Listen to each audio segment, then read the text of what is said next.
April 14th, 1943, 1,200 feet above the grey Atlantic, 240 miles west of Ireland. Flight Lieutenant Dennis Briggs felt the constant vibration of 4 Bristol Pegasus engines thrumming through the control yoke of his short Sunderland flying boat. The massive aircraft, its white-painted hull streaked with salt spray and exhaust stains, droned through scattered cloud cover at 120 knots. Behind him in the cavernous fuselage, 7 crew members maintained their stations. Navigator hunched over charts, wireless operator monitoring frequencies, gunners scanning the horizon through perspex blisters, flight engineer watching fuel consumption with obsessive precision. They had been airborne for 6 hours on anti-submarine patrol, tracking convoy HX-234, 42 merchant ships crawling eastward at 8 knots, laden with American steel, grain, and ammunition bound for Britain. The convoy was entering the killing ground. U-boat wolfpacks prowled these waters, coordinating attacks that had sent over 500,000 tons of Allied shipping to the bottom in March alone. Briggs adjusted his throat microphone and glanced at his co-pilot, Pilot Officer Malcolm Stewart, a 23-year-old from Edinburgh, making only his 4th operational flight. Stewart's hands rested lightly on his own control column, mimicking Briggs's inputs, learning the feel of the 43-ton aircraft. Through breaks in the cloud, Briggs could see the convoy spread across the ocean, tiny grey shapes trailing white wakes in ragged columns. Somewhere beneath that cold Atlantic water, German Type 7 U-boats were hunting. The submarines could remain submerged for hours, invisible predators waiting for darkness when they would surface to attack with devastating torpedo salvos. The Sunderland's role was deterrence and detection. U-boat commanders knew these flying boats carried depth charges and machine guns. More importantly, they carried ASV, Mark II radar that could detect a surfaced submarine at ranges exceeding 10 miles. Force a U-boat to stay submerged, and you reduced its speed to a crawl, making convoy attacks nearly impossible. Briggs's eyes swept the horizon in practiced sectors, left to right, high to low, checking instruments, scanning again. The ocean below was steel grey, white-capped, merciless. Water temperature was perhaps 45 degrees. A man in the water had minutes, not hours. "Skipper, I've got something." The voice belonged to Sergeant Peter Morrison, nose gunner, positioned in the forward turret where the Sunderland's distinctive turret protruded like a glass eye. Bearing 015, range approximately 4 miles, could be a periscope wake. Briggs's attention sharpened. He banked the flying boat gently to the right, bringing the nose around. Stewart leaned forward in his seat, straining to see. Morrison's voice came through again, more urgent now. Confirmed visual, definite wake, moving left to right, she's at periscope depth. Briggs pushed the control column forward, easing the Sunderland into a shallow descent. The altimeter unwound, 1,000 feet, 900 feet. The ocean surface grew more distinct, individual waves becoming visible. He could see it now, a thin white line cutting through the swells, perfectly straight, unmistakable. A submarine running at periscope depth, tracking the convoy. All crew, battle stations. Wireless operator, send immediate. Submarine sighted, position 53 degrees north, 15 degrees west, attacking. Briggs's voice remained calm, but his heart rate had accelerated. Every training flight, every simulated attack run, every briefing on U-boat tactics compressed into this moment. The Sunderland carried 8 250-pound depth charges in racks beneath its wings. Set with hydrostatic fuses to detonate at predetermined depths, each charge contained 170 pounds of Torpex explosive, powerful enough to rupture a U-boat's pressure hull at ranges up to 50 feet. The challenge was positioning, dropping ordnance from a moving aircraft onto a target that could dive, turn, and disappear in seconds. Briggs brought the Sunderland down to 200 feet, aligning the aircraft with the submarine's track. The periscope wake was clearer now, perhaps 500 yards ahead. Inside that wake, somewhere beneath 15 feet of water, a German Type 7C U-boat displaced 760 tons. 44 German sailors were going about their duties, unaware that death approached from above. Then everything changed. The periscope wake vanished. In its place, grey-green steel broke the surface. First the conning tower with its distinctive Wintergarten anti-aircraft platform, then the long cylindrical hull shedding cascades of white water. The U-boat was emergency surfacing. "Christ, she's coming up," Stewart shouted. Briggs had perhaps 5 seconds to process what was happening. U-boat commanders had learned painful lessons: stay submerged and risk blind depth charge attacks, or surface and fight back with the deck gun and anti-aircraft weapons. This commander had chosen to fight. The conning tower hatch flew open. Grey uniformed figures erupted onto the bridge, scrambling toward the 20mm anti-aircraft guns mounted on the Wintergarten platform. Water still poured from the scuppers as the submarine completed its emergency blow, compressed air forcing seawater from ballast tanks. Tracers arced toward them, bright orange spheres that seemed to float lazily before accelerating past the cockpit with sounds like ripping canvas. The U-boat's gunners had opened fire. Briggs held his course. Breaking off meant abandoning the attack run, giving the submarine time to crash dive again. He needed to press home the attack before the U-boat could submerge to safety. The Sunderland's nose gunner, Morrison, opened fire with his .303 Browning machine guns, sending long bursts toward the submarine's conning tower. Brass cartridges cascaded through the aircraft's interior, bouncing off bulkheads. The smell of cordite filled the cockpit. More tracer fire from the U-boat.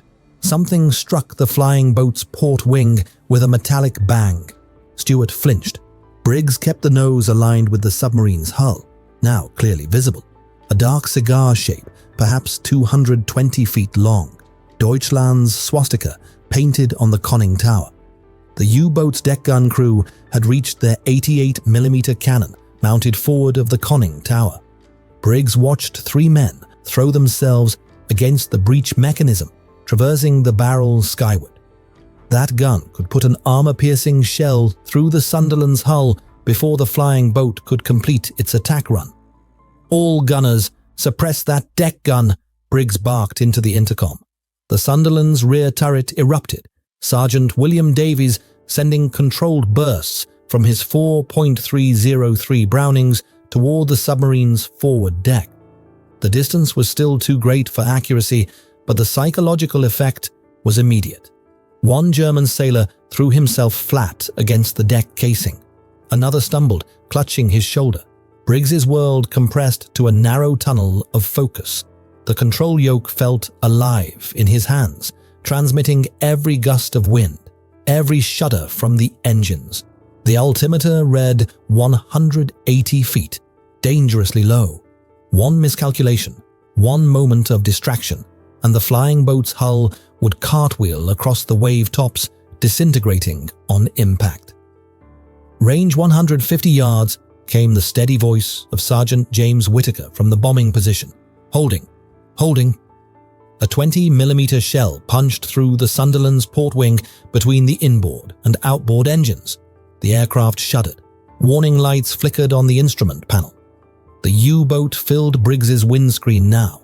He could see individual details, rust streaks on the tower, the white faces of German gunners, spray breaking over the bow as the submarine settled fully on the surface.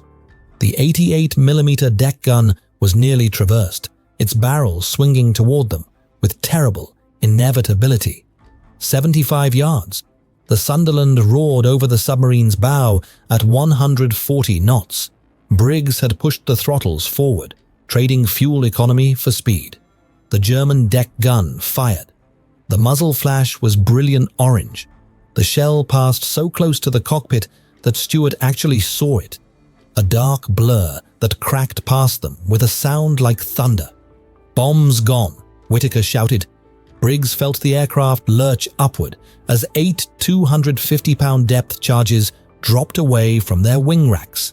Each charge fell in a ballistic arc, stabilized by small fins, plummeting toward the ocean in a precisely calculated pattern. Briggs hauled back on the control column, banking the Sunderland hard to port, while simultaneously applying full power to all 4 engines. The Bristol Pegasus engines howled, propellers clawing at the air. They needed altitude and distance before the first depth charge detonated. Even at 300 feet and climbing, the shockwave hit the flying boat like a physical blow. The aircraft lurched sideways, instruments momentarily unreadable. Through the side window, Briggs glimpsed an enormous column of white water erupting from the ocean, a mushroom of spray and foam that climbed 200 feet into the air. The second charge detonated, then the third, fourth, fifth, a rolling sequence of underwater explosions that turned the ocean surface into a boiling cauldron. Each 170-pound Torpex warhead created a bubble of superheated gas that expanded at supersonic speeds, generating a pressure wave capable of crushing steel. Briggs completed his climbing turn, leveling the Sunderland at 500 feet. All 4 engines were running smoothly despite the punishment. He brought the aircraft around in a wide circle, coming back toward the attack site. The submarine was still visible through the dissipating spray, or what remained of it. The U-boat's stern had risen at a sharp angle, the bronze propellers clearly visible above the surface. The bow had disappeared beneath the waves. Debris littered the water. Wooden planking from the deck, life jackets, what might have been a body. "She's going down by the bow," Stewart said, his voice higher than usual. "We hit her." Through the cockpit windows, they watched the U-boat's death throes. The stern rose higher, 45 degrees, then 60 degrees. Men were in the water now, tiny figures struggling in the cold Atlantic swells. Some wore life jackets, others clung to debris. The submarine's conning tower disappeared beneath the surface, followed by the Wintergarten platform, where minutes earlier German gunners had fired 20mm shells at them.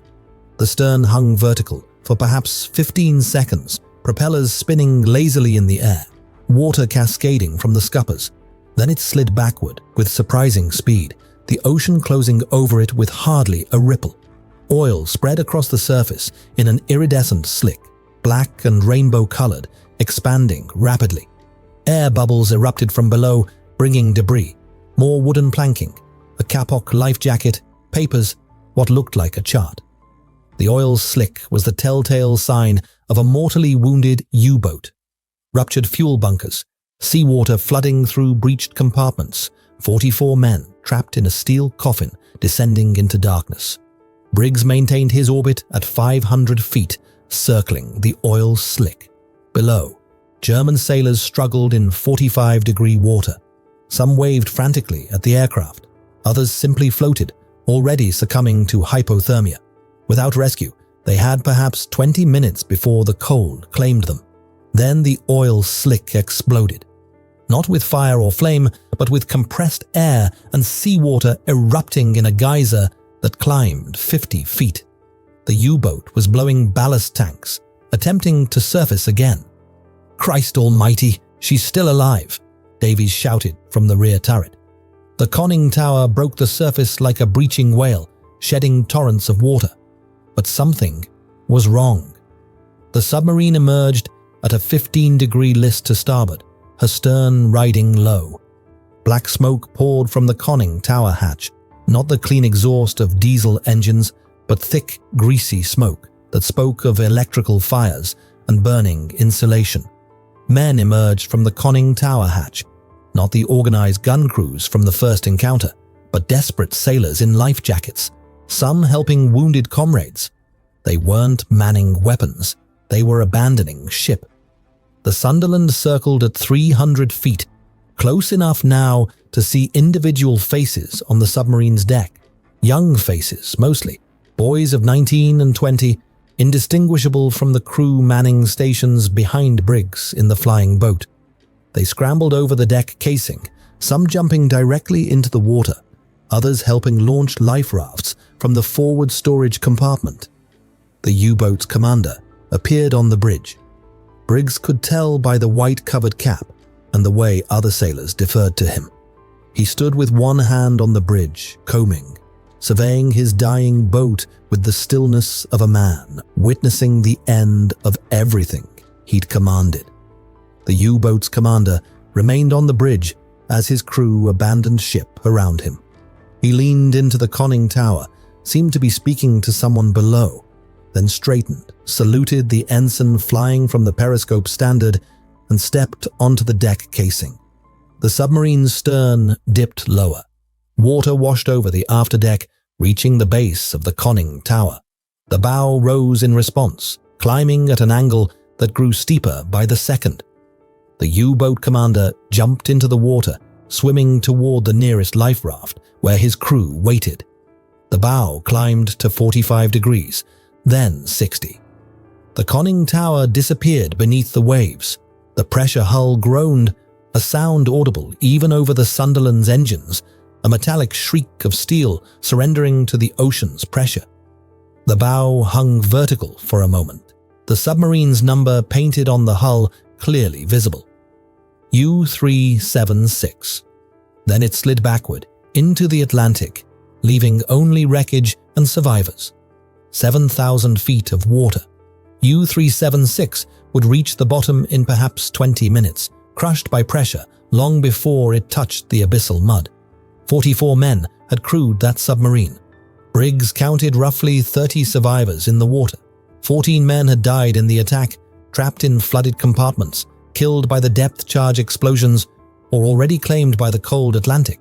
A destroyer appeared on the horizon, HMS Vanessa, her bow wave white against the grey sea, racing toward the survivors at 30 knots. She would recover perhaps 20 men, maybe 25 if her crew worked quickly. The rest would be gone by the time rescue arrived, their bodies joining the thousands already claimed by the Battle of the Atlantic. Through the cockpit windows, HMS Vanessa had reached the survivors. Cargo nets dropped over her sides. Sailors descended to help exhausted Germans climb aboard. The destroyer's deck gun remained trained on the life rafts, taking no chances, even with men pulled from death's edge. Briggs began his final orbit, documenting the scene for the intelligence officers who would debrief them at base.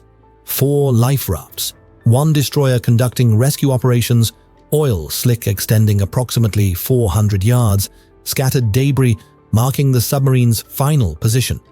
30 miles to the south, convoy HX-234 steamed onward, 42 merchant ships carrying their precious cargo toward Britain, unaware that a U-boat had died trying to reach them. Briggs brought the Sunderland around to the northeast, climbing to 1,000 feet. The destroyer and survivors fell away behind them. The Battle of the Atlantic was a war of attrition, where both sides bled tonnage and men into the ocean until one side could no longer sustain the losses. In April 1943, the balance was finally shifting in the Allies' favor, not dramatically, not decisively, but measurably. Long-range aircraft like the Sunderland, improved radar, better depth charges, breaking the Enigma codes, small advantages compounding into operational superiority. U-376 was one submarine, one kill among the 783 U-boats that would be sunk before Germany surrendered. But for the 42 merchant ships of convoy HX-234, that one submarine might have meant torpedoes in the night, ships ablaze, cargo lost, sailors drowning in burning oil. The Sunderland's crew had prevented that. The Sunderland droned northeast through scattered cloud, carrying its crew home. Behind them, HMS Vanessa completed her rescue operations and rejoined the convoy. U-376 settled into the abyssal darkness, her war diary and Enigma machine already beginning their journey to the ocean floor. And somewhere in Berlin, Admiral Dönitz would receive a message: U-376 overdue and presumed lost. 44 more names added to the casualty lists, another gap in the Wolfpack formations prowling the Atlantic. The ocean kept its secrets. The war continued. and Flight Lieutenant Dennis Briggs flew on through the afternoon sky, carrying the weight of what he'd done and the knowledge that he'd do it again tomorrow, because that's what the Battle of the Atlantic demanded from every man who fought it.